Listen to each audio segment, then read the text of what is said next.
dito pala tayo sa Trinidad. Yung kita mo dong. Okay. Dapat.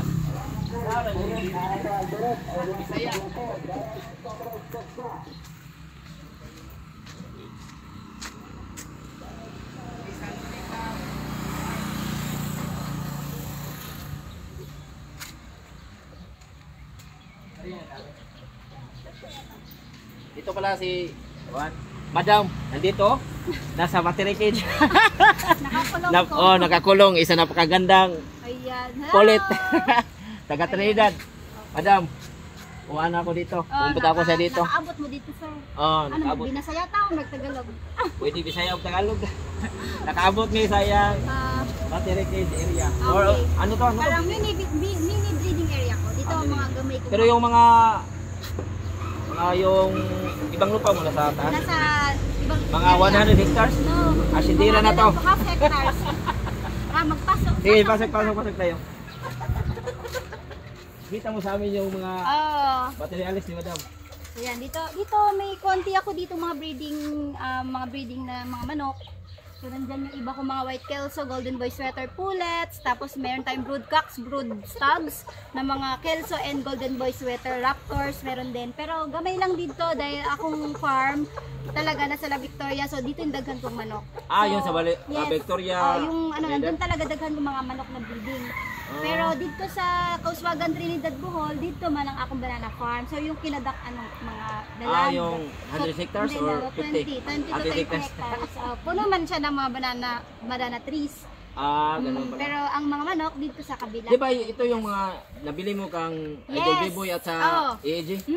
So, naparami mo na marami? Yes, naparami na. So makita nyo dito, Sige. daghan na. Tingnan natin. So dito, ayun. So yan. Meron tayo dito mga crosses din, mga battle crosses, na mga pullets. More on battery cage kayo? Yes po, dito sa area na to. So, Pero mga meron din range yung ranging, may range area din tayo. Dito Paupo pala. ako dito, more on paupo. More on paupo dito? More on paupo dito Wala, pwede mong itingnan, close up mo. Yung mga pinapagastahan. Sa kabila naka-range ako. Pakita mo doon. So yan yung mga brown. Ilipot-liputin natin. Yung iba, naka single meeting yun? Single. Ayan, meron tayo dun yung mga crosses, may mga pure breeds na golden boy sweater na apod siya. So ako'y gamay Ayan. So dito tanan pullets, mga inahin dito. Malaking white kelso no? Ang biboy pa ito. Ito, white kelso pa. No? I-close up mo white I-close up mo kelso daw? kay ito ang mabuse yan. Sige. So, kanan akong mga breed na white kelso, sir. Ni Sir B-Boy kay nag-start ko na tulo ka badji. Tulo ka ba di? Nag-start? Pero nag-add ka? Nag-add ko tulo. Saan mo yung manupad? So yun, nag-add ko tulo na inahin, then one brood cock lang. Pero yan, daghan na siya karon. Naapa ko sa pikas. Yung mga, may mga babae din yun, wala? Mga cocks yan, mga brood stags. Yung mga nanalo? Yung mga fighters ko nasa kapikas, sir. Dito puro lang tayo dito mga breeders. Ito, meron tayo dito GBS. Golden boy? Tara dito ako mga stag nindot kayo tignan kay white. Sobra siyang white. Dito. White na white. Ganito ka-white ni Madam. So ganito yung dito sa pikas. Yan yung itsura ng stag ng kelso once na nakabit na. White Pure breed na. Pure breed. Bali, kelso. ilang months yan? Siguro mga 7 or mga 7 months siguro. Mag 7. Ang lahat nandito is mga breeding materials at yung mga ang uban pinapakuan. na hindi na kasya, so nilipat ko na lang dito para na ako'y hanapan akong place dito. Dito din Ma'am Idol Tita, dito din nagpapakasta. Yes, dito rin po. Opo. Dito nagpapaupo. Ayan, yung mga pinapaano natin, pinapalahian. So, meron tayo ditong breeding na pure breed to pure breed. Meron din tayong cross to cross. So, minsan may 3-4 1/4 kami. Mga tipo transport nyo, no? Hinihiwa-hiwalay na lang namin yung So, yan. Ang ganda pala talaga. So, dito na kung Bali, sa'yo pa yung nasa likod. No, dito lang.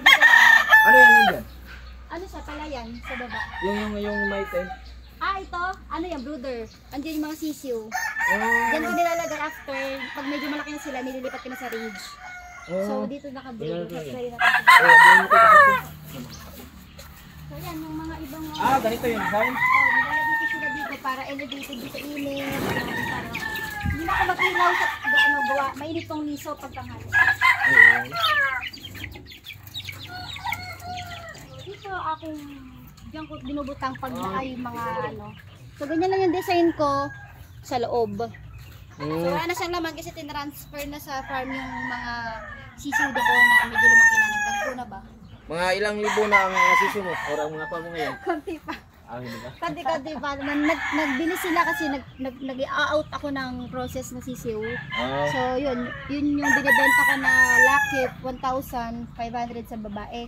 Pero process siya 3/4, 1/4. 3/4, 1/4. So mas lamang naman ang pure breed ng Kelso kaysa sa may 1/4 lang siya kasi ang lalaki pure breed galing kay B-boy na na linya. Tapos? Then ang pulet ko na process pero ano rin siya, parang may halo lang ng konti pero pure breed white Kelso rin yung halos pure breed rin inahin. So parang naging 3/4, 1/4 siya. Kasi Ganun may pala, konti lang na blood.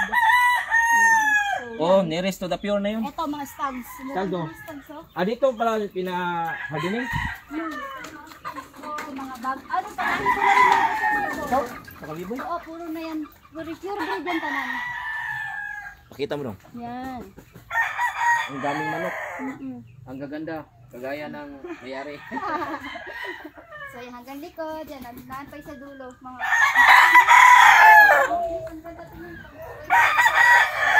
Talong niya, balit na rin. Wala, lalabas na sinibalang.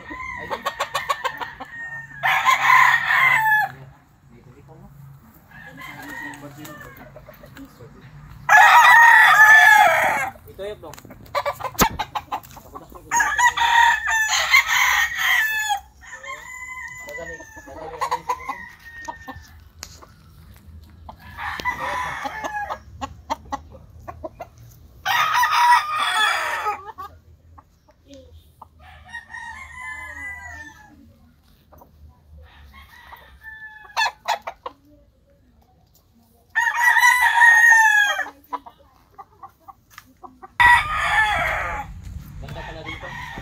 Marami pang farm si Madam, dito ka pala.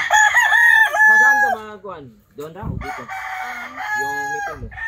Sa bahay sana kasi Punta lang sa bahay. computer pero sabi na ba punta sige ako nang i-chat mo na. Hanggang dito na lang kasi may meeting pa si Ano special busy person. Busy, napaka-busy ni Madam T. Salonica dito. So maganda ka sa farm mga kadiyot. Sige, ato ta. Sige. Thank you at magandang hapon. T. Salonica.